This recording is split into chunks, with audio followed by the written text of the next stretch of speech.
Oi, gente! A paz do Senhor, povo de Deus, Verbiana, paz para você que está nos visitando pela primeira vez. Eu sou a Adria Queiroz e agora eu vou te manter por dentro dos nossos avisos aqui da Igreja Verbo da Vida, então fica atento.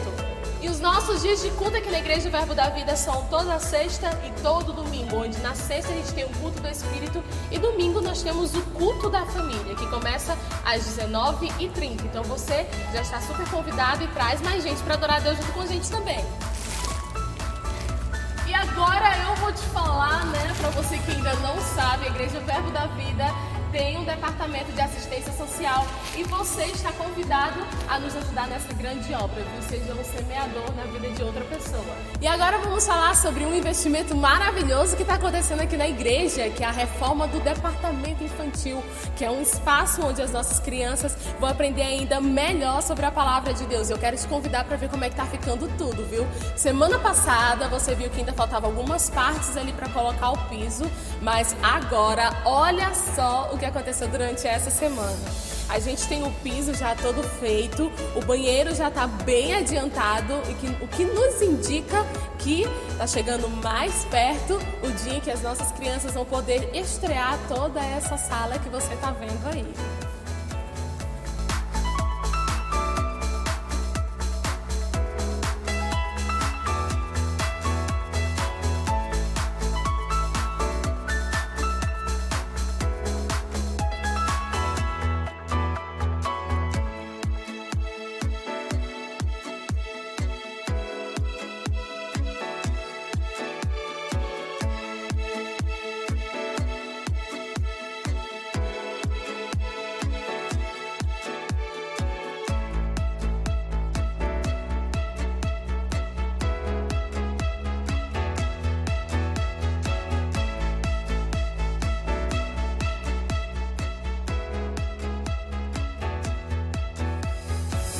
E agora, vocês estão vendo aqui essas cadeiras, então já comecem a se despedir delas, porque vocês combateram um bom combate, mas vocês encerraram a carreira de vocês com muita fé e foram fiéis nesse tempo que serviram a gente aqui na igreja, né? E isso tudo é só para dizer que está chegando as nossas cadeiras vermelhas maravilhosas aí, que em breve nós estaremos também estreando. Então, para você que gostaria de ofertar, de ser um semeador nessa obra e também na obra do departamento infantil, não se reprima, venha ofertar e venha ser um ofertante dessa obra de Deus, tá bom?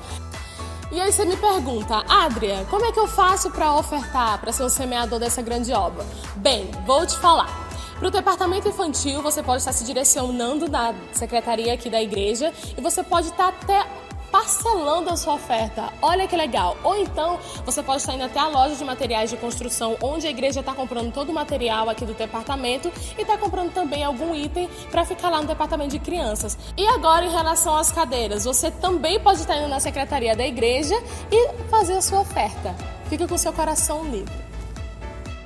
E logo quando terminar aqui o culto, você pode estar se direcionando aqui na livraria da igreja, que fica logo à sua direita, que é a nossa livraria João 832. E por falar em livraria, as nossas inscrições do Rema 2020 já estão abertas. Então venha, seja abençoado e seja alimentado pela palavra de Deus. E para falar mais do Rema para você, eu vou convidar uma pessoa que também vai fazer o Rema aqui, Isaac. Vem aqui, Isaac. É isso mesmo. Em 2020 as inscrições do Rema Brasil estão abertas.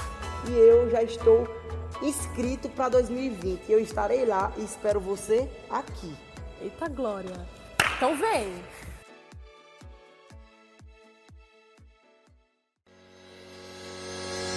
O Evangelho é o poder de Deus para salvar, para pôr em liberdade e transformar todo aquele que crê. Conhecer a palavra de Deus traz vida. Ensinar as Escrituras Sagradas de uma forma a serem aplicadas no dia a dia de cada cristão foi o desejo do reverendo Kenneth Hagin em 1974, ao abrir o Centro de Treinamento Bíblico Rema nos Estados Unidos. Hoje, essa escola está em mais de 50 países. O Rema chegou ao Brasil através do casal de missionários Bud e Jen Wright. Eles ouviram e obedeceram a voz do Senhor que dizia: vá levar a minha palavra para o meu povo no Brasil, para que eles sejam livres. Em quase 3 décadas em nossa nação, já são mais de 36 mil brasileiros graduados nas mais de 120 unidades.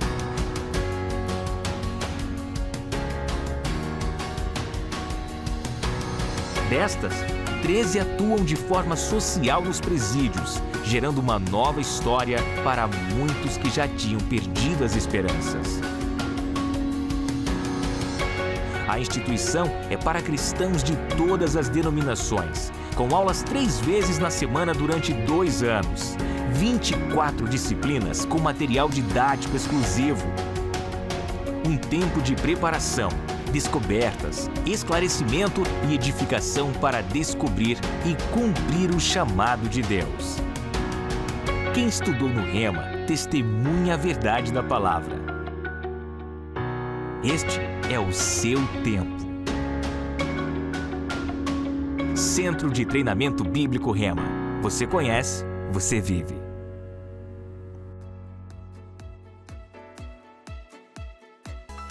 E agora eu, Adria, E eu, Isaac, nos despedimos de você e até... o próximo domingo. Tchau, tchau.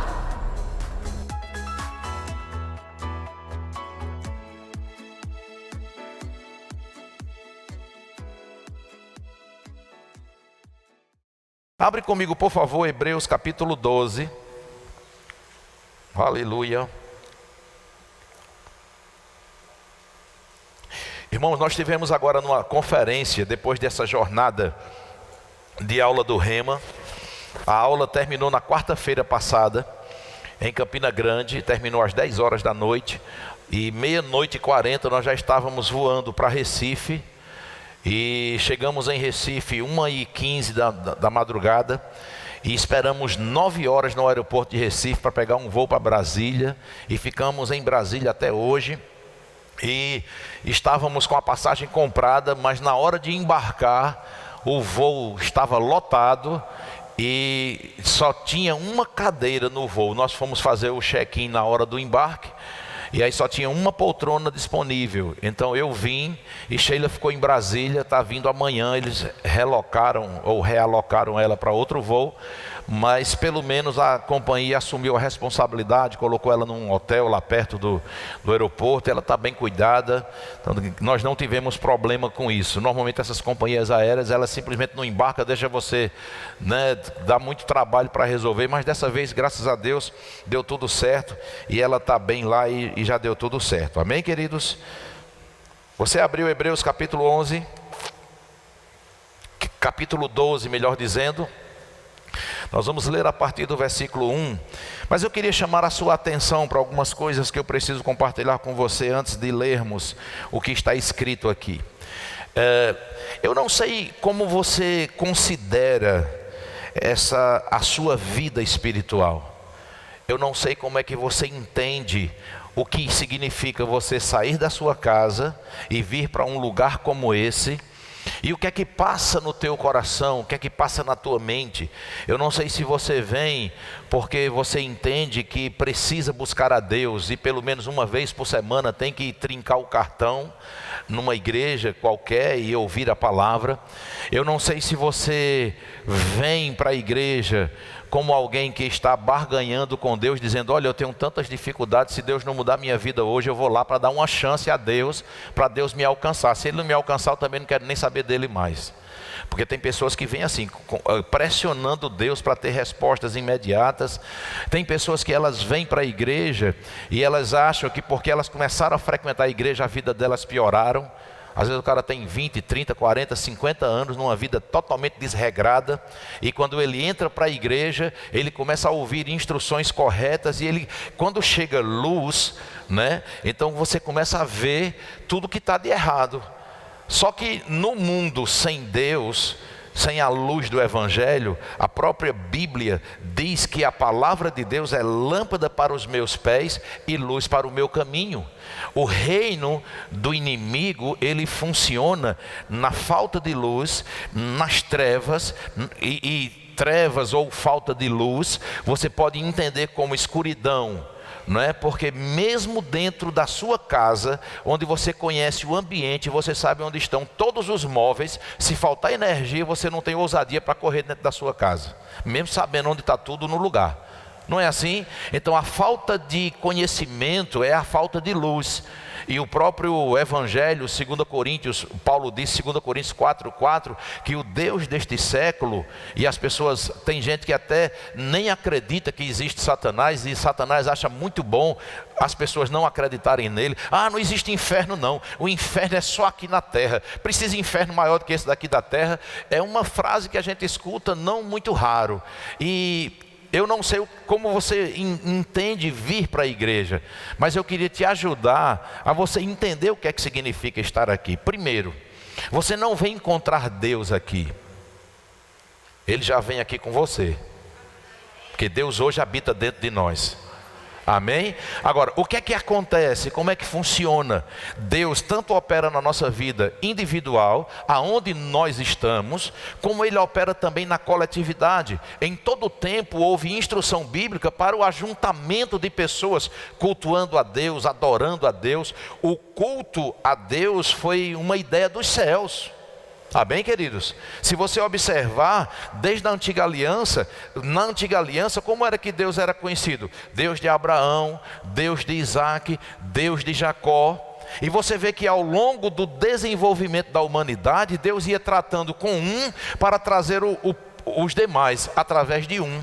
Mas só que depois, quando Deus institui o sistema de governo monárquico, já trazendo uma sinalização do propósito de nós entendermos o reino dos céus, então em Davi, Deus agora começa a formar uma nação, a formar um povo, formar família, e em Cristo Jesus gera-se a igreja. Então agora não é mais de particular interpretação a Bíblia.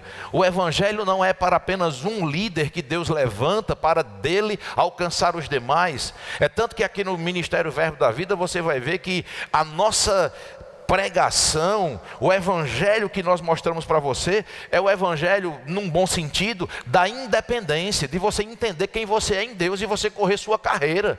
Não é de você ficar dependente de um líder espiritual, embora biblicamente exista uma hierarquia, exista uma liderança espiritual que nos conduz, que nos aconselha, que nos fortalece, que está nos auxiliando em vários momentos da nossa vida, mas nós precisamos que você corra a sua carreira com Deus, conforme o Evangelho mostra para nós. Você está entendendo isso, queridos?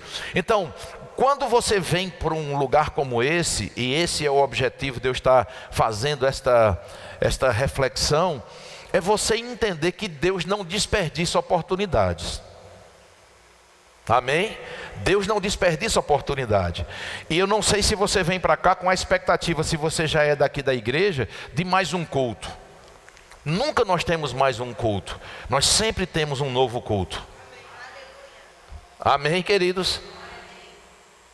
Uma coisa é você usar a mesma roupa, amém? Outra coisa é você usar uma roupa nova.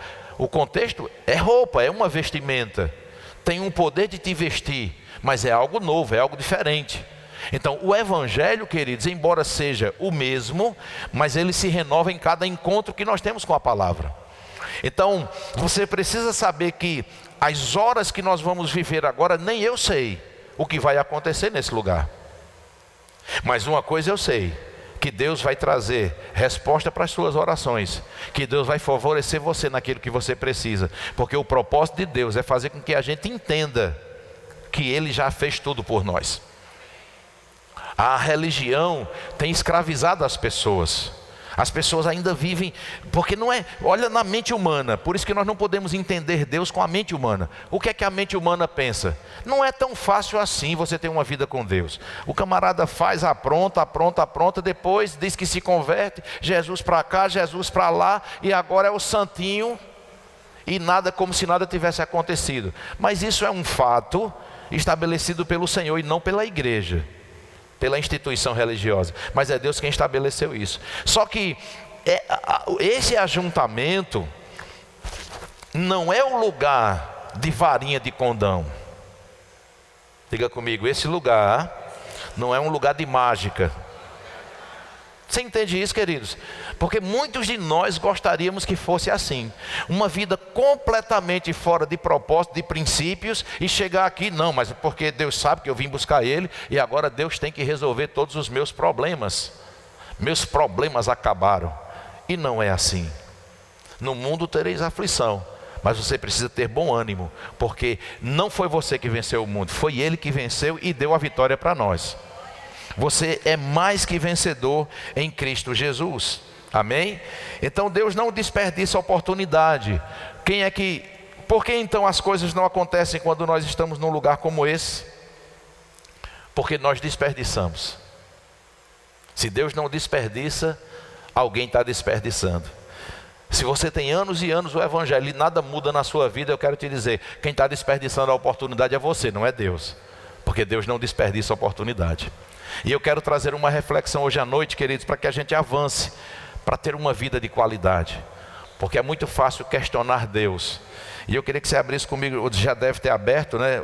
Hebreus 12:1, diz assim: portanto também nós, falando da igreja, portanto também nós, considerando que estamos rodeados por tão grande nuvem, se você não está com a Bíblia, pode acompanhar no telão, tão grande nuvem de testemunhas, desembaracemo-nos.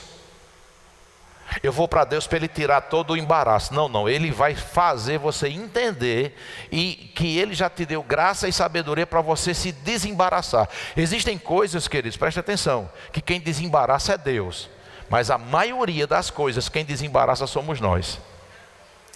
A igreja precisa entender que nós estamos numa dispensação, na ideia de Deus, na mente de Deus, Ele governa céu, lá Ele governa o céu, e a terra Ele governa através de mim, através de você. Você entende isso? Só que muitas vezes, por não entender isso, nós estamos meio que reféns. Deus é bom demais. Se Deus quiser, vai fazer. Se Deus não quiser também, Ele é todo poderoso. Se Deus não fizer, quem é que pode mais que Deus? Ninguém. Então se Deus não está fazendo, não adianta a gente. É porque Ele não quer. Isso é falta de compreensão da palavra. Então Ele diz: desembaracemo-nos de tudo o que nos atrapalha e o pecado que nos envolve ou que tão de perto nos rodeia, e corramos. De que forma? Com perseverança a carreira que nos está proposta.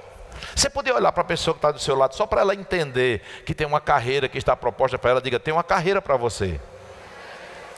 Talvez você não entenda. O que significa carreira? Propósito. Você não nasceu sem propósito. Eu queria que você entendesse isso. Olha só, Deus criou o universo, criou tudo que existe e depois nos colocou aqui. Ou seja, Deus primeiro criou o teu propósito, depois Ele gerou você. Deus não está olhando para cada um de nós dizendo: deixa eu ver aqui, Wagner, deixa eu ver assim, olha pelo jeito dele assim, o que seria que eu vou usar? Não sei, eu estou com dificuldade de saber o que é que esse rapaz veio fazer aqui na terra. Você já imaginou Deus assim? Mas é assim que a gente vê Deus. Deus, o Senhor tem o que para mim mesmo? Parece que vai viver uma existência aqui sem saber nem para que veio a terra, com que propósito. Agora, o difícil é descobrir um propósito quem não tem interesse em Deus, quem não tem interesse na verdade da palavra. Porque às vezes nós nos ancoramos, né? E a âncora é um negócio perigoso, porque a âncora ela não te tira do lugar, ela estaciona você. E ficamos ancorados porque nós achamos que somos mais sábios do que Deus. Você já viu pessoas que elas dizem: não, mas não é bem assim não, como diz assim não. Já viu sacerdotes religiosos dizerem: não, a Bíblia também não é assim como as pessoas dizem, questionando a palavra.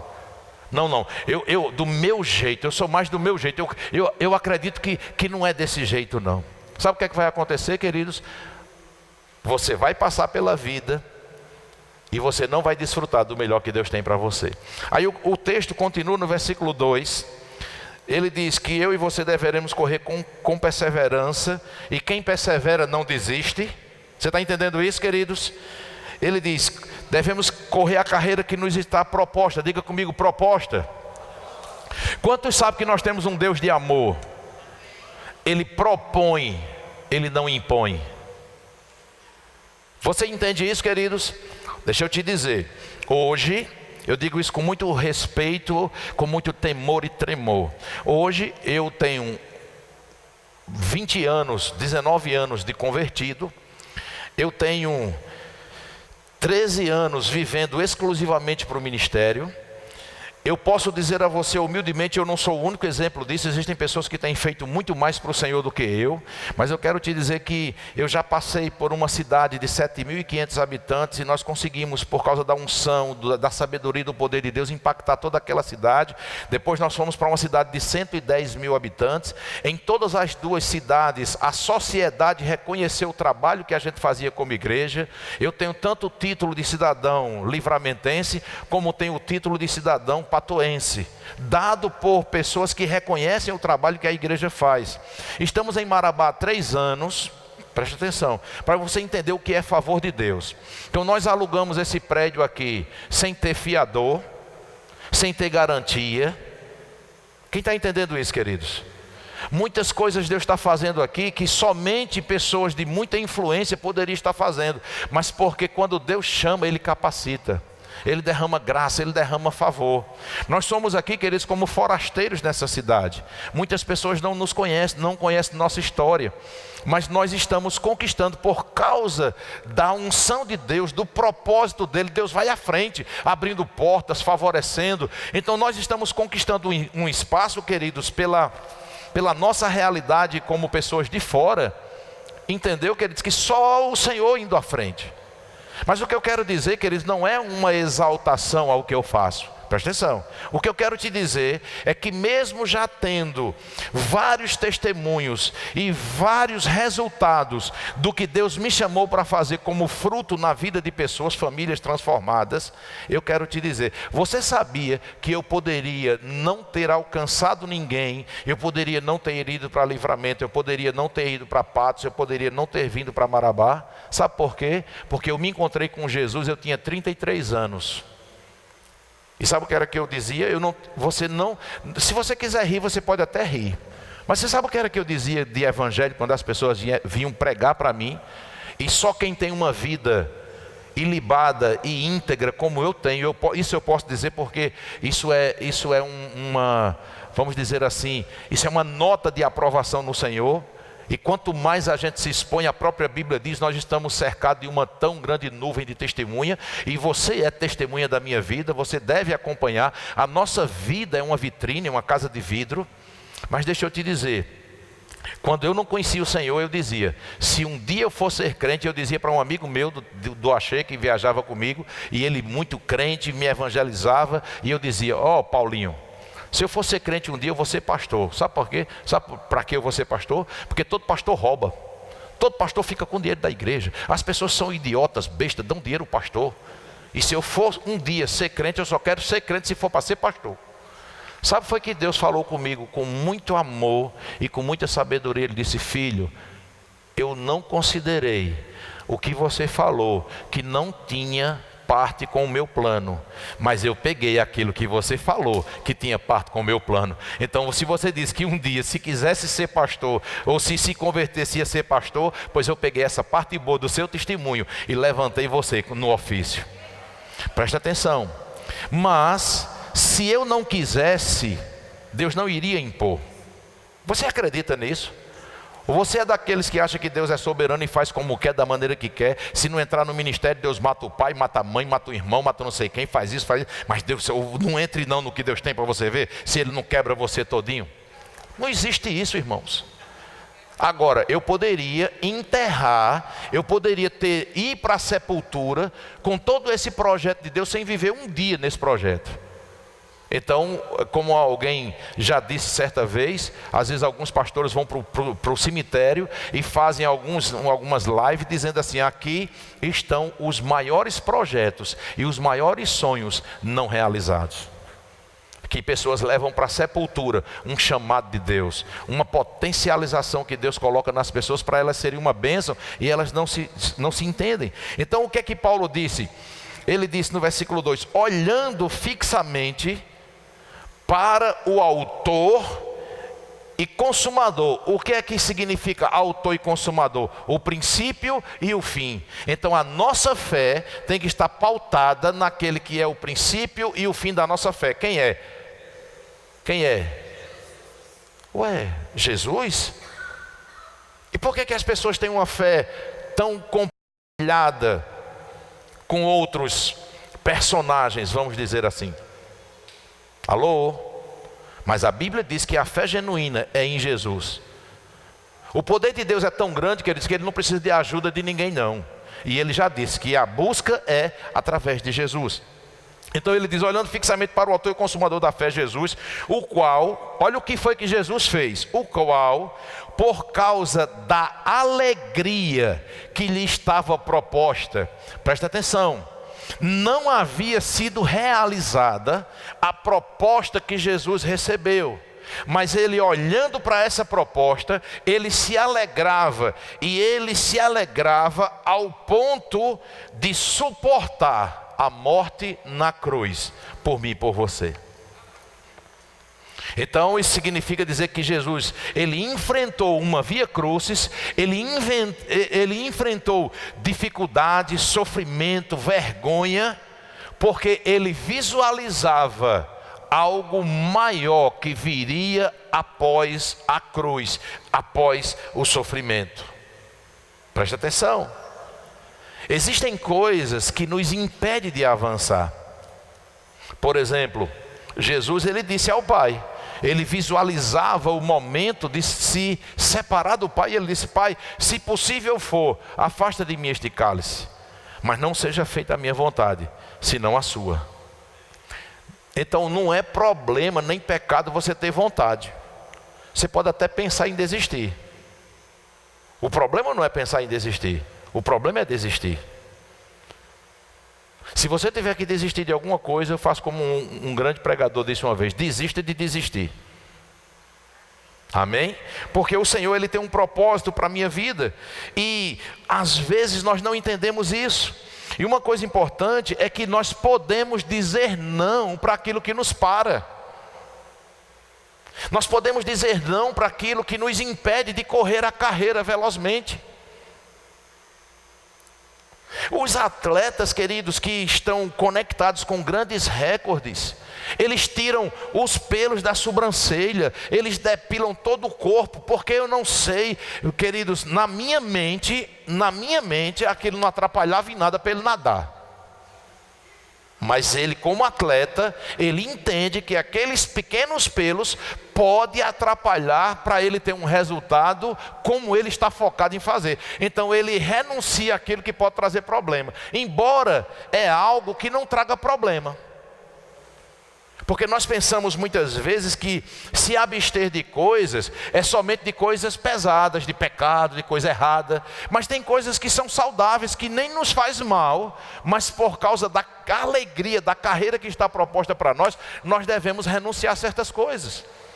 Agora, nós não nos colocamos como cristãos na mente, no coração e no nosso corpo. Nós às vezes somos cristãos na mente, mas no corpo não. Nós temos convicção de que somos separados para viver uma vida com Deus, mas o nosso corpo nos leva a praticar coisas que são abomináveis. Nós não estamos dispostos a renunciar coisas que agradam. Queridos, eu quero te dizer, a zona de conforto é algo muito bom. Só que o maior inimigo do ótimo é o bom. Por que você não melhora? Não, está bom demais. Por que você não, já está bom demais. Rapaz, você sabia que você pode avançar isso? Não, mas onde estou já está bom demais. O bom é inimigo do ótimo. Zona de conforto cauteriza a mente. Você não consegue enxergar o melhor que está por vir. E vida com Deus, queridos, você tem que se abrir para as aventuras que Deus tem preparado para mim e para você. Porque há 3 anos atrás eu estava em Patos. Tem gente que se droga atrás de adrenalina. Tem gente que vai pular de paraquedas atrás de adrenalina. Deixa eu te dizer, se você anda atrás de adrenalina, se renda ao Evangelho. Porque não tem vida mais cheia de adrenalina do que o Evangelho. O Evangelho traz cada novidade, cada surpresa para nós, que nós nem esperamos. Quando a gente menos espera, está dentro de um cenário completamente cheio de aventura, cheio de ousadia. Há pouco mais de 3 anos atrás, eu quero te dizer, em toda a minha vida, eu só tinha escutado uma vez, vagamente, o nome Marabá. Eu jamais imaginava vir morar aqui. O Águia de Marabá foi jogar uma vez com um time de Campina Grande. Como eu sou da Paraíba, de Campina Grande. E aí eu ouvi na notícia do jornal, uma época, o jornal esportivo, que o Campinense jogou com o Águia de Marabá. Quando eu vim para cá, foi que eu fiquei, onde foi que eu já ouvi o nome dessa cidade? Quando eu vi que o Águia era daqui, aí eu associei Águia de Marabá. Eu digo, foi numa notícia esportiva. Mas eu não conhecia, nunca ouvi falar. E hoje eu estou morando aqui com toda a minha família. Quer adrenalina melhor do que essa? Você está entendendo isso, queridos? Agora, o problema é que nós muitas vezes estamos querendo buscar os métodos mais fáceis, sem querer se comprometer. Não, tá bom demais, não tá bom não, vim no domingo, na igreja, de 7h30 até as 7h30, até as 9h30. É porque eu só venho no culto no domingo, até as 9h30 tá bom demais. Quando o culto demora um pouquinho, já tem uma inquietação. Agora, se o jogo for bom e for decisão de campeonato e pode ter prorrogação e pênalti, a gente fica torcendo para que haja empate, para ir para a prorrogação, para ir para os pênaltis, para a gente assistir mais aquilo que a gente acha que é bom. Então a gente investe muito mais naquilo que dá prazer à carne, às emoções, do que nas coisas espirituais. Eu sei que a gente tem que ter organização, a gente tem que ter horário, mas queridos, nós estamos lidando com coisas espirituais. E às vezes o Espírito quer se mover e nós ficamos bloqueando o agir do Espírito Santo. E a nossa resistência, já olhando para o relógio, inquieto. Então não está bom demais não? Para eu que nem vinha para a igreja, já vim no domingo. Já está bom demais. Está bom demais na sua zona de conforto. Mas para Deus não está não, irmão. Porque Deus sabe que é através da palavra que você renova a sua mente, que você é capaz de compreender as coisas espirituais. E o que é que a Bíblia diz, que nós já lemos aqui? O inimigo não quer que você conheça o Evangelho, que você conheça as verdades, que você descubra quem você é em Deus. Porque aí você fica servindo a um sistema do mundo. Valores, queridos, que são lícitos, mas não constroem nada para a nossa vida eterna. Por exemplo, alguém pode se dedicar a ser o melhor professor de matemática da cidade, do estado, do Brasil, do mundo, ganhar o Nobel de matemática, sei lá se tem Nobel de matemática, ou o prêmio de maior evidência no mundo. É lícito? É. Mas qual o legado que você vai deixar para a sua família, para os seus filhos? Uma vez eu estava pregando e me veio uma inspiração. Quando eu trabalhava no Axê, eu fui para uma reunião em Recife, numa das convenções. No dia que nós estávamos na reunião, morreu um funcionário do Axê, que era muito bem quisto lá dentro do escritório. Me lembro como hoje.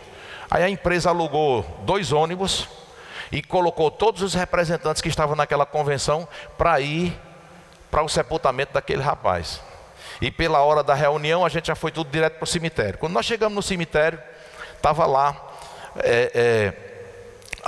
o caixão dele com a bandeira do Náutico em cima. E alguém, nas últimas palavras, em homenagem àquele rapaz, elogiando e valorizando o legado que ele tinha deixado de não perder nenhum jogo do Náutico dentro de Recife. E quando os jogos eram fora, que ele podia ir, ele não perdia um jogo. Ele era tido como aquele torcedor já de carteirinha que era conhecido no estádio. Preste atenção, queridos, é lícito? É. Mas não é o legado que eu quero deixar para os meus filhos, que eu era um torcedor tão ferrenho de um time, ao ponto da bandeira ser colocada, e até em relação ao meu Brasil, eu não quero ser tão patriota ao ponto de ser lembrado somente como patriota. Por quê? Porque eu não sou dessa nação, irmão, nós somos extraterrestres. Nós somos cidadãos dos céus aqui na terra, passando um tempo. E o mundo todo pode questionar isso, mas ninguém fica para sempre aqui. Há um poder tão grande em Deus, queridos, que a nossa geração, presta atenção, a nossa geração, essa geração que nós estamos agora, nós vamos ver agora crianças nascendo, presta atenção, crianças nascendo agora, hoje, tá, criança nascendo, não tem nada, criança nascendo hoje na maternidade, sim ou não? Em todos os lugares do mundo tem criança nascendo, presta atenção. Se Jesus não voltar, dessa criança que nasce hoje, daqui a 100 anos, eu, você, aquela criança, todos já não estarão mais na face da terra. Porque a média de idade, um ou outro chega a 106 anos, 110, uma raridade. Mas vamos imaginar, a estatística é 70 anos, 75. Sim ou não? Mas eu vou ser bem generoso. Daqui a 100 anos, nem eu vou estar aqui, nem os que estão mais velhos do que eu, nem aquele que nasceu hoje, daqui a 100 anos, não estarão mais na terra. Eles acreditando ou não, a morte vai alcançar. É um fato ou não é? E sabe o que é que vai acontecer? Se Jesus não tiver voltado, a população do mundo ainda vai estar maior do que é hoje. Será que existe poder de multiplicação em Deus? Porque você sabe que a cada ano que passa, a população mundial aumenta. Não aumenta? Sim ou não? Isso significa dizer que daqui a 100 anos, todos os 7 bilhões de pessoas que existem na face da Terra, nenhum que está nessa geração de hoje, daqui a 100 anos vai existir. E vai ter o quê? 13, 14, 15 bilhões de pessoas no planeta Terra, não sei. Quem está entendendo o que eu estou falando aqui para você? Então, existe um poder, irmãos, atrás de tudo isso, que governa. Eu de mim mesmo não tenho a capacidade de gerar um filho, mas Deus colocou em mim. Deus colocou na minha esposa. Então nós nos reproduzimos, presta atenção. E nós não ficamos pensando assim, rapaz, como é que eu consigo gerar uma coisa tão perfeita que é uma vida? Agora Deus pega coisas naturais para provar que existe um poder sobrenatural em nós que a gente nem entende. Foi colocado de graça dentro de nós. E a gente gera sem nem entender. Aí você vem para um lugar desse e não entende que Deus pode mudar o cenário da sua vida, fazer coisas novas na sua vida. Agora, Deus quer levantar um povo que saia da inércia, que deseje fazer algo. Presta atenção, fazer algo não é primeiro fazer algo na igreja. Porque tem pessoas que pensam que Deus está mais interessado no serviço que elas podem prestar do que na vida delas. Deus está mais interessado na sua vida do que no serviço que você pode prestar.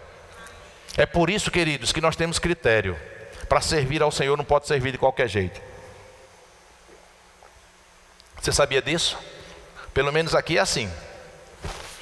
Se você sabe que existe alguém servindo nos departamentos dessa igreja, do diaconato até departamento infantil, quem limpa a igreja ou coisa desse tipo, se você souber que ele tem uma vida desabonadora, que não seria lícito ele estar servindo ao Senhor, você me diga, porque se ele está servindo aqui é porque a gente não sabe, ou então a gente sabe e está disciplinando e tratando, fazendo, e você não sabe que a gente está promovendo o crescimento dele em áreas, porque, entenda bem, nem toda vida, ninguém é perfeito.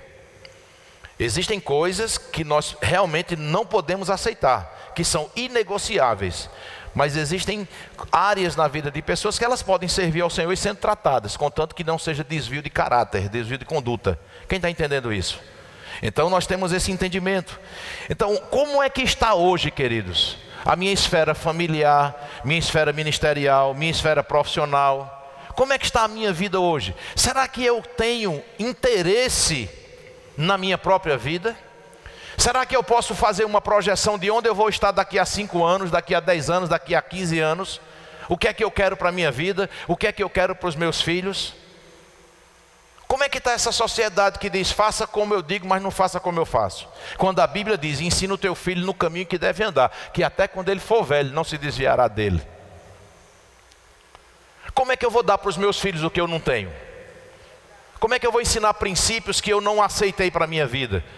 Como é que eu posso achar que ter um temor a Deus é bom para os meus filhos e não é bom para mim?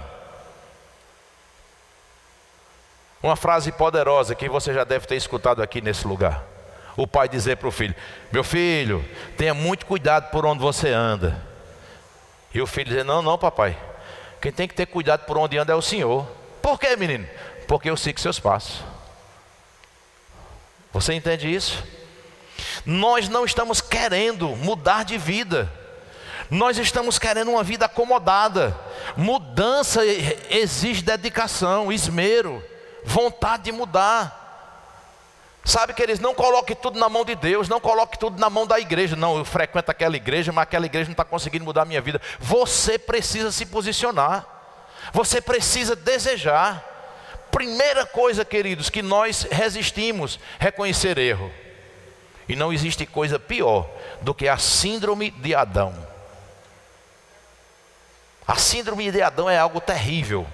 O que é a síndrome de Adão? Adão, aonde está? Você por acaso desobedeceu? Você comeu da árvore que eu disse a você que não comesse? Aí sabe o que Adão disse? Foi a mulher que tu me deu. A gente pensa que Adão estava culpando só a mulher, mas ele culpou logo Deus. A invenção foi sua, estava tão bem sozinho. O Senhor inventou de me dar uma mulher, olha o problema que teve.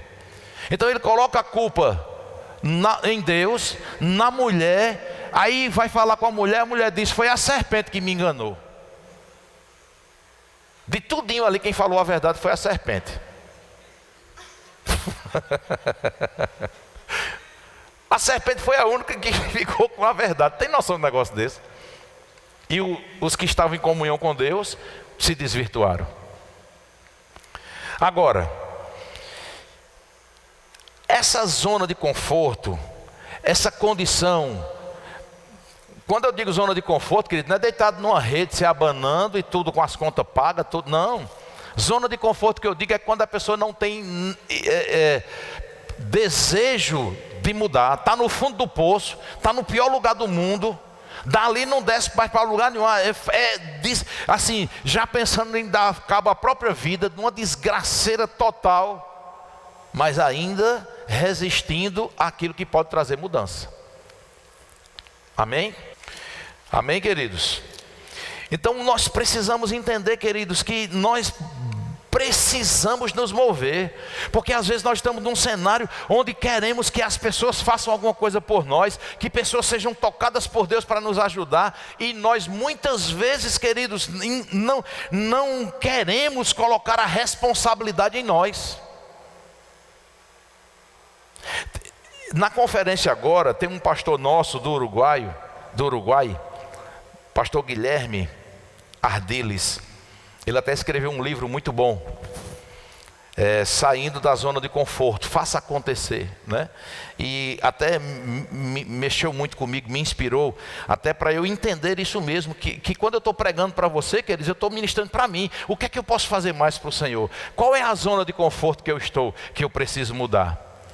E ele contou uma história muito interessante, de um voo que saiu do Uruguai para o Chile, levando um time, não era de futebol, era alguma coisa assim, beisebol, alguma coisa assim, e eram mais ou menos 60 pessoas, e quando esse voo chega na Cordilheira dos Andes, um voo que já estava com muita turbulência, o avião cai, se parte em 2 pedaços, metade daqueles atletas morrem, o avião se parte todo, a parte de comunicação do avião ficou para um lado, eles todos na neve, muito frio, e eles conseguem encontrar o radiotransmissor, só que o rádio está com um problema, que o rádio só recebe informação, isso é um fato real, tem até um filme contando essa história chamado Sobreviventes, e aí eles começam a ouvir as equipes de resgate, eles não podem se comunicar, mas eles escutam tudo.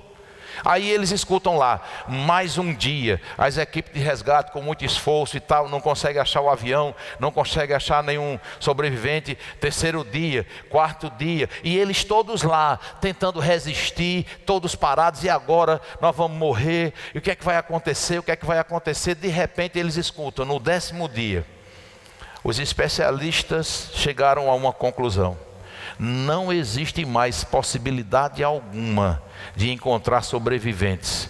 10 dias no gelo. E hoje se encerra as buscas a qualquer possibilidade de sobrevivente da queda do avião. Sabe o que é que acontece? Eles entram em desespero. E agora, vamos todos morrer congelados. Não adiantou de nada tentarmos resistir. Eles não podiam ter desistido de nós e tal. E fica aquele drama. Porque você imagina isso, eles vivendo essa realidade. Isso foi um fato real. E de repente um deles diz: calem a boca. Nós estamos vivendo o melhor dia de todos os dias que nós aqui estamos. Hoje chegou a nossa salvação. E eles não entendem como chegou a salvação. Você não viu o recado? Eles desistiram, as equipes de busca desistiram de nós. Nós vamos morrer congelados. Ele disse: não, nós até agora estávamos dependendo deles. Agora nós sabemos que dependemos só de nós.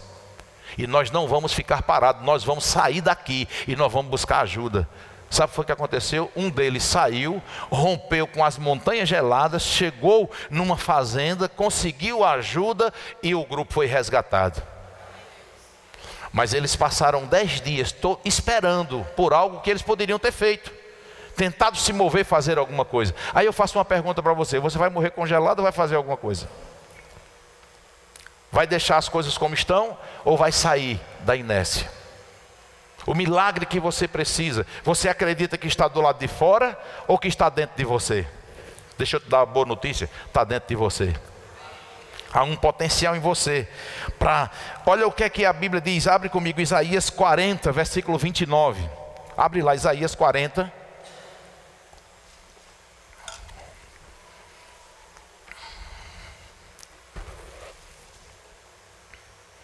Essa mensagem a gente não escuta muito amém, muito aleluia, muito glória a Deus, porque ela confronta um pouquinho a nossa zona de conforto. Eu pensava que ia chegar aqui, o pastor ia chamar lá na frente a orar, e eu ia receber as contas pagas, eu ia receber assim a família transformada. Mude de comportamento, queridos. Às vezes nós queremos que a pessoa... Você já viu? Eu gosto de fazer uma reflexão. Eu vejo as irmãzinhas, os irmãos da igreja solteiros, e se você for olhar a lista de pedidos deles, né?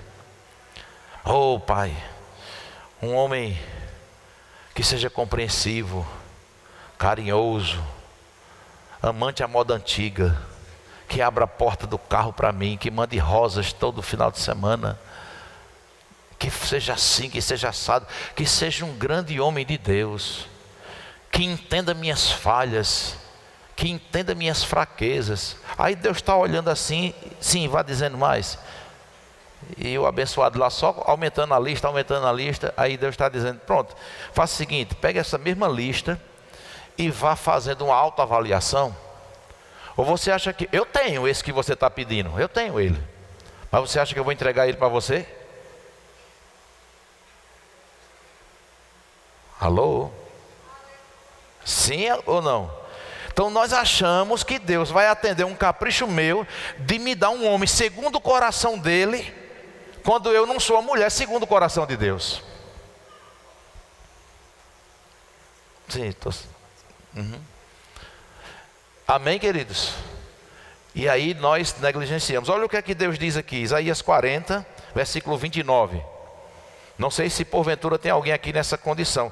Se tiver, receba essa palavra, porque Deus quer mudar a sua sorte hoje à noite. Faz forte o cansado. Você pode acreditar que Deus faz isso? E multiplica a força de quem não tem nenhum vigor. A matemática de Deus é diferente da matemática humana. 0 vezes 0. 0 vezes 0, gente. Não, vou perguntar de novo. 0 vezes 0. Nenhum vigor ele multiplica. Ou seja, ele multiplica 0 e faz do 0 algo poderoso. Você entende isso, queridos? Versículo 30, ora... Versículo 30. Os jovens se cansam, se fatigam, e os moços de exausto caem. 31. Mas, diga comigo, mas. O que é que significa o mais? Tira o foco do que foi dito e chama a atenção para o que se vai dizer. Isso é o que significa o mais, o porém. Amém? Aquele homem, rapaz, aquele homem é uma benção, mas não paga ninguém. O mais desmanchou tudo que foi dito lá atrás. Então, sempre vai ter mais evidência o que vem depois do mais do que o que está antes. Então Deus faz tudo isso e diz assim: mas os que esperam no Senhor renovam. Ele disse: isso aqui é uma sentença, isso aqui não é uma condição, talvez aconteça. Ele está dizendo: mas os que esperam. O que significa esperar? É confiar. Aqui não é um estado de inércia, não. Esperar é confiar. Eu estou esperando em Deus, confiando nele, mas fazendo o que você precisa fazer nesse inteirinho. Os que esperam no Senhor renovam as suas forças, sobem com asas como águia, correm e não se cansam, caminham e não se fadigam. Eu vi um negócio poderoso esses dias. Você sabia que biblicamente não tem respaldo você dizer assim: oh Senhor, me dá descanso, estou precisando tanto de um descanso. Deus não dá descanso para os seus filhos. Ele dá força. Ele renova as forças. Você entende isso, queridos? Ele não tira você da jogada, não. Ele mantém você na jornada, só que você revigorado, com as forças restauradas. Amém? Então eu e você podemos refletir sobre como está a nossa vida, aquilo que precisamos fazer. Agora, a força que você precisa, você tem que acreditar que está na palavra de Deus. Você precisa entender: Deus está aqui hoje à noite porque Ele sabe o que eu preciso. Ele tem visto a minha vida, Ele tem visto minhas orações, Ele tem visto meus questionamentos. Deus não atende incredulidade. Presta atenção. Deus não atende incredulidade, mas Deus atende a fé daqueles que têm convivência com o incrédulo. Você não entendeu, não?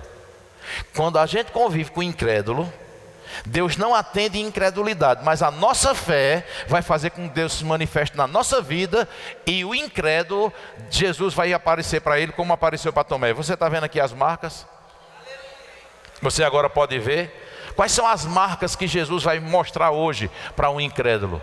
Milagres acontecendo, vida sendo transformada, milagres dentro da nossa própria casa, um cenário que parece que não tem saída, Deus mostra a saída.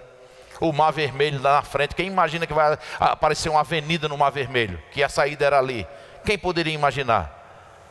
Eu quero chamar a sua atenção: a saída para os problemas que porventura estejam à sua frente estão presentes e reais, você só não está enxergando. Então não se desespere. Amém? Então a Bíblia diz: aqueles que esperam no Senhor. Então Deus espera que você hoje à noite alinhe seu coração crendo nele. Amanhã, segunda-feira, qual a sua expectativa para amanhã? O Deus que você está ouvindo a palavra dele hoje à noite, você considera que ele é tão poderoso para tanta coisa, mas ele não pode mudar a tua segunda-feira, que você já está na expectativa que é igual a todas as outras? Mas não é, não será. É uma nova segunda-feira, é um novo dia, coisas novas vão acontecer, conexões divinas vão chegar para você, carteira de cliente vai aumentar, contas serão pagas de forma milagrosa. E, querido, sabe, forma milagrosa não é dinheiro caindo do céu, não, nenhum um anjo batendo na tua porta dizendo que está com uma sacola de dinheiro porque Jesus mandou te entregar. Não é assim, não. Contas pagas milagrosamente, queridos, é Deus favorecendo. Às vezes você pensa que aquela conta está ativa, quando você decide correr atrás, você vê que ela prescreveu. Amém, queridos? Acontece coisas extraordinárias. Às vezes pessoas ligam para você: rapaz, eu tenho um desejo de... Eu tive uma direção de Deus, eu estou cancelando aquela dívida. Isso não é estimulando pessoas a não pagarem, não, queridos. Eu estou falando dentro de um contexto de milagres que podem acontecer. Existem coisas, queridos, que são geradas em nós, ou através na nossa vida, que nós muitas vezes, por exemplo, você pode estar com a necessidade de emplacar um carro, com a necessidade de pagar uma parcela de uma casa, a parcela de um carro. Você não tem um recurso, o aluguel está atrasado, você não tem um recurso. Você já imaginou? Porque você acha que o milagre só aconteceria se o dinheiro chegasse na tua conta? Porque o milagre nem sempre vem na embalagem que a gente deseja, ou na embalagem que a gente gera.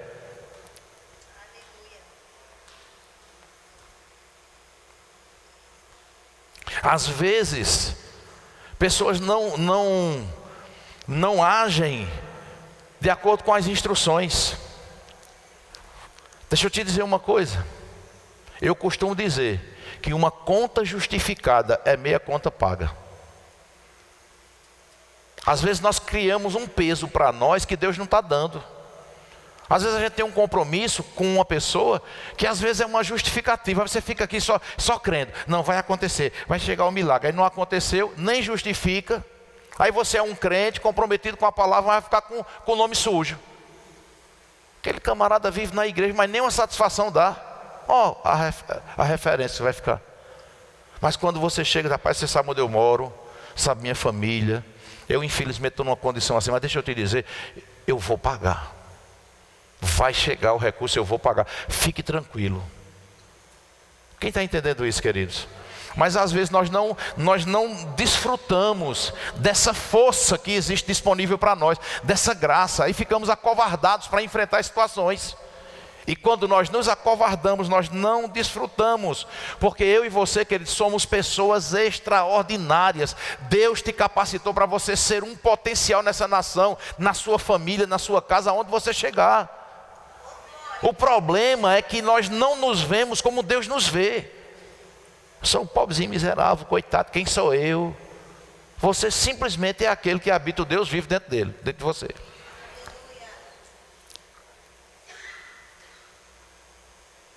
Agora Deus está chamando a igreja dele para andar em virtude, para andar em temor, para ser referencial, para fazer a diferença. Eu e você somos pessoas incomuns. Você não pode ser visto como as pessoas, a sociedade aí vê fora. Que alguém chega e diz: você conhece fulano? Conheço. Não, fulano ele é assim. Não, pai, mas fulano é crente. E o que é que tem a ver com crente? Os crentes hoje estão pior do que todo mundo. Ou a referência que muitas vezes tem aí fora. Aquilo que poderia ser uma segurança para as pessoas. Tem gente, tem empresário lá fora que diz: se for crente, eu cruzo credo. Não cruzo nem minha porta. Que o povo trabalhoso. Eu tive um testemunho aqui, queridos, de uma pessoa que chegou para mim e disse: pastor, me diga uma coisa. Um ímpio chegou para mim e disse: pastor, eu queria que o senhor me dissesse uma coisa. Uma pessoa que é crente, já fui na casa dele sem avisar, e peguei ele orando, louvor alto, e eu fiquei até com a convicção, digo: rapaz, esse cara é crente mesmo, mas não me paga, e diz na minha cara: não pago não. E você vai fazer eu pagar a força? Duvido. Aí, presta atenção, o camarada, na mente dele, o crente lá, na mente dele, ele é crente, mas nas atitudes, ele é um ímpio, um pecador, não tem compromisso com a palavra. Então Deus, você precisa entender, você é um espírito, você tem uma alma que habita num corpo. Presta atenção, essas três dimensões do homem precisam estar convertidas. Quando você nasce de novo, seu espírito é recriado instantaneamente. Só que a tua mente, a mentalidade, por isso que alguém quando entra na igreja não muda por completo. Mas quem tem uma disposição, o Espírito Santo trabalha muito mais rápido quando alguém quer mudar. Então, eu ainda tenho vícios de linguagem. É por isso que muitos crentes, às vezes, ainda escapolam um palavrão, uma coisa assim, um vício de linguagem. Nós não condenamos, mas trazemos para uma renovação da mente. Rapaz, isso não cabe mais para nós. A nossa linguagem tem que ser uma linguagem sadia, uma linguagem santa. Quem está entendendo isso? Mas eu preciso, quando for questionado sobre isso, chegar e dizer: rapaz, é verdade, eu não combina mais comigo, com a luz que está dentro de mim. Mas então a pessoa reage, diz: isso é exagero seu, você também ficou muito religioso, agora é uma exigência, é isso e aquilo outro. Então, se não reconhece necessidade de mudança, meu irmão, não vai renovar a mente. Presta atenção, quando não renova a mente, quem sofre? O corpo. Quando nós prosperamos no espírito, Essa prosperidade no espírito reflete na renovação da nossa mente, e a nossa mente renovada reflete nas ações do nosso corpo. E aí nós começamos a desfrutar, porque como numa cadeia, todas as dimensões do homem são beneficiadas. Presta atenção, o camarada se converte, aí ele renova a mente dele, aí ele começa a entender: eu não fui feito para ser dominado, e sim para dominar. Aí o camarada, ele ganha um salário mínimo, e não dá para nada. Aí ele se converte. Aí a pessoa pensa que prosperidade, porque o cara se converteu, é passar a ganhar 2 salários. Mas não é. É ele pegar aquele dinheiro que ele tira da boca dos filhos para comprar uma carteira de cigarro. Aí o Espírito Santo começa a trabalhar: olha, eu agora estou habitando dentro de você, essa poluição aí vai desgastar o seu corpo. Não é que fumar seja pecado não, se você quiser fumar pode até ficar fumando, mas sabe o que é que acontece? Eu tenho longos dias para você aqui na terra, e se você continuar poluindo seu corpo, você vai morrer cedo. Porque as pessoas dizem: pastor, fumar é pecado? Eu digo: não, mas traz vida. Se trouxer vida, continue fumando. Quem está entendendo isso? Beber, pastor, é pecado? Eu digo: rapaz, pecado eu não sei se é, agora que degrada o corpo, degrada. Quando a pessoa bebe, ele muda. Quem é mole fica brabo, quem é frouxo, né? Quem é covarde fica brabo, quem é pobre fica rico, né? Quem é fiel à mulher às vezes fica mulherengo, né? E uma transformação desnecessária, perde o senso, perde o equilíbrio. Às vezes a pessoa, quando está sóbrio, pense numa referência, numa reputação, num rigor, tudo é milimetrado, cronometrado, uma fineza, uma educação. Quando bebe, fica babando, não é assim? Adormece no banheiro do bar. Às vezes tem que ser chamado para casa: fulano, vem buscar ciclano aqui. Adormeceu, sabe que é uma pessoa boa, uma pessoa... Aí às vezes, eu ouvi uma vez um relato de um policial, o policial dizendo assim: rapaz, peguei um empresário, rapaz, da cidade aqui, cara bom, rapaz, a gente sabe, dá emprego às pessoas, né? Faz benefício para a sociedade, mas coitado, rapaz, peguei embriagado, né? Correndo, levando risco a outras pessoas no trânsito. Mas existe uma lei, mesmo eu sabendo que a pessoa é boa, mas ele estava ali se expondo e expondo outras pessoas, a gente tem que intervir. Mas quando você vai olhar no outro dia, a pessoa está ali, ressaca moral. Você sabe, deixa eu dizer uma coisa para você, não se escandalize. Você sabia que se embriagar é bíblico? Sabia que embriaguez é bíblica? É bíblico? Mas a Bíblia diz: não vos embriagueis com vinho, mas vos embriagueis do Espírito. A embriaguez etílica, ela degrada o homem, ela não edifica. A embriaguez no Espírito transforma o homem em um outro homem, ou o ser humano em outro ser. Amém? Eu vou ler só um versículo aqui para a gente encerrar, que eu sei que você está querendo pegar o fantástico ainda. Deixa eu só... Abre comigo, por favor, Salmos, capítulo 126. Coloca lá no telão. Eu vou encerrar aqui, viu? Salmos de número 126.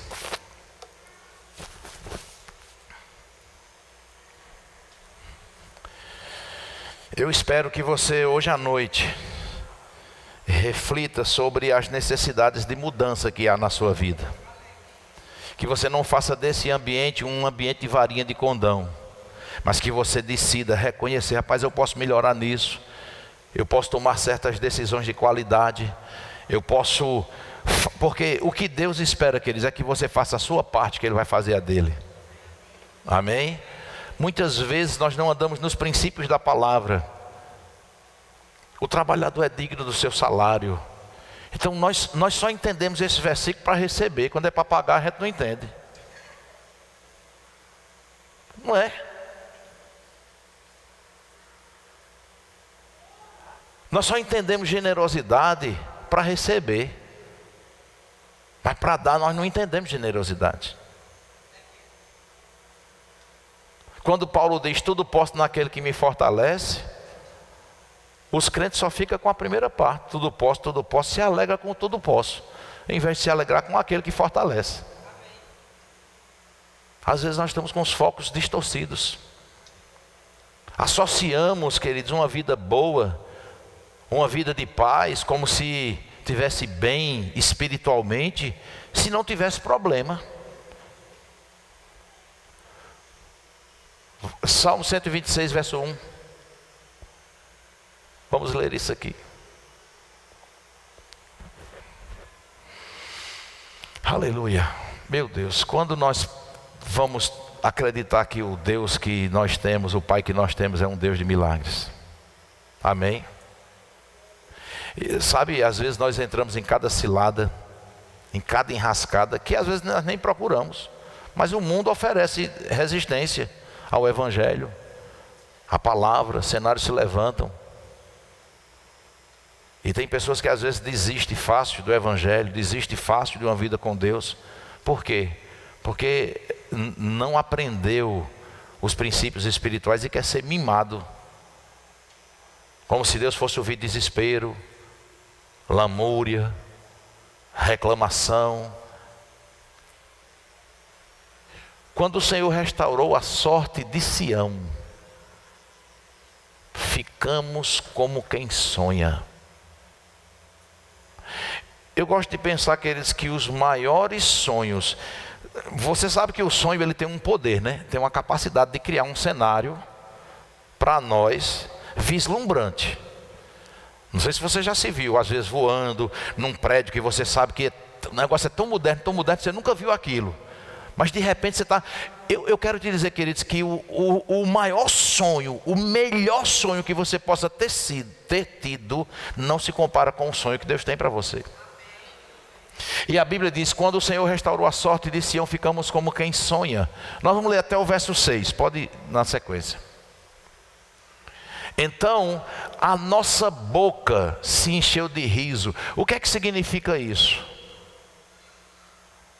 Existem uns críticos de plantões porque não entendem a palavra, e eles pensam que nós ensinamos ou pregamos que existe a unção do riso, né? Não existe a unção do riso, queridos. Existe o fruto do Espírito chamado alegria. Eu não preciso de uma unção específica para expressar aquilo que eu devo fazer naturalmente. Um pé de caju, queridos, qual é a força que ele precisa fazer para botar o caju? Porque o fruto é a demonstração visível do poder invisível que está operando dentro. Aí a Bíblia diz que se Deus restaurar o teu sonho, se Deus restaurar a tua alegria, se Deus fizer ressuscitar aquilo que você está hoje crendo num milagre extraordinário, você vai ter a coragem de dar uma gargalhada, de você honrar o Senhor, de ficar alegre, de ficar feliz? Mas ele diz, então a nossa boca se encheu de riso, e a nossa língua de júbilo. Então entre as nações se dizia, grandes coisas o Senhor tem feito por eles. Verso 3. Com efeito, grandes coisas fez o Senhor por nós, por isso estamos alegres. Restaura, Senhor, a nossa sorte, como as torrentes do Neguebe. Os que com lágrimas semeiam, com júbilo ceifarão. Aí tem gente que pega esse versículo para ensinar os crentes a chorar, como se Deus ouvisse choro. Deus escuta fé. Amém, queridos? Mas em meio a situações pode vir um choro. Pode vir um choro de quebrantamento, pode vir um choro de rendição ao Senhor, pode vir um choro de contemplação, ou de contemplar a grandeza de Deus e você chorar diante do Senhor. Pode vir um choro porque você está dentro de uma situação tão atípica, tão difícil, mas você está dizendo, Senhor, o Senhor não restaurou ainda não, mas eu creio em Ti e vou restaurar. E aquele choro, a Bíblia diz que quando você entende isso e você semeia com lágrimas, com júbilo, você colherá. Quem sai andando e chorando enquanto semeia, volta com júbilo, trazendo os seus feixes. Aí esse versículo distorcido gerou uma música. quer vitória, vai chorando, geme e chora. Isso é a distorção desse versículo aí. Amém? Como se a vitória viesse se você sair andando e chorando enquanto semeia. Mas ele está dizendo, queridos, que é em meio a um cenário adverso e você continua firme. Vou dar um exemplo aqui para você. Daniel na cova dos leões, Sadraque, Mesaque e Abednego na fornalha de fogo. Olha que exemplo. E eu vou encerrar aqui. Imagina as pressões que vêm sobre a nossa vida. Será que não tem uma hora que você diz assim: Senhor, assim, sabe? Se o Senhor realmente vai fazer alguma coisa, a hora é essa. Porque se o Senhor não fizer agora, não tem mais jeito. Eu acho que foi mais ou menos isso que pode ter vindo na cabeça de Daniel antes dele ser colocado na cova dos leões. Sadraque, Mesaque e Abednego, quando acenderam a fornalha 7 vezes e o faraó disse: você vai se prostrar? Eles disseram: não, nós vamos jogar você ali. Ele fique sabendo que o nosso Deus é maior do que tudo isso aqui, e Ele vai nos livrar. Mas também fique sabendo que se Ele não nos livrar, eu acho que ele estava dizendo assim: se Ele não nos livrar, como que ele diz assim, claro que Ele vai livrar. Quem está entendendo isso? Ele disse: ó, fique sabendo que Ele vai nos livrar. Mas se por acaso ele já estava considerando hipoteticamente uma segunda opção, mas nem imaginando que era exatamente na segunda opção que Deus ia se mover. Mas fique sabendo que se Deus não nos livrar, nós não nos prostraremos. Se prostre, não, vamos jogar vocês lá. Imagina eu e você, quando o negócio começasse a aquecer, a Bíblia diz que quando aqueles que pegaram eles foram jogar lá dentro, os que estavam lá fora, os soldados que estavam lá fora, morreram incendiados, da temperatura que era tão forte na boca da fornalha. Aí o que é que acontece? Nós só queremos acreditar num Deus que livra do problema, mas não acreditamos num Deus que nos livra dentro do problema. E deixa eu te dizer, tanto Daniel na cova dos leões, como Sadraque, Mesaque e Abednego na fornalha de fogo, eles não ficaram com sequelas do problema que veio sobre eles. E é isso que eu e você precisamos tomar posse. Nós temos um Pai, nós temos um Deus que cuida de nós. Não vai ficar sequela do problema que porventura você está passando. Não vai ficar trauma, você vai se levantar por dentro. Eu declaro na sua vida milagres extraordinários. Eu declaro em nome de Jesus, você desfrutando de um cenário novo, de uma vida nova, plena e abundante no Senhor. Em nome de Jesus. Em nome de Jesus. Em nome de Jesus. Diga comigo: Pai, eu creio que o Senhor é o mesmo que era com Abraão, com Isaac, com Jacó, com Daniel, com Sadraque, Mesaque, Abednego, e o Senhor também é comigo. Diga: eu espero em Ti. Vou ter minhas forças renovadas hoje à noite. O Senhor vai multiplicar, ainda que eu reconheça naturalmente, sem força, mas a Tua palavra não mente, e ela diz que o Senhor vai multiplicar nenhum vigor em uma força sobrenatural. Eu declaro sobre a sua vida forças renovadas. Você que está numa jornada, você tem dito: Senhor, está tão cansado, está tão difícil, não está fácil. Eu quero te dizer: não desista. O Senhor é contigo. Eu declaro em nome de Jesus, você desfrutando da atmosfera de milagres que essa palavra promove na sua vida. Você vivendo o melhor que Deus tem para você. Em nome de Jesus. Em nome de Jesus. Amém.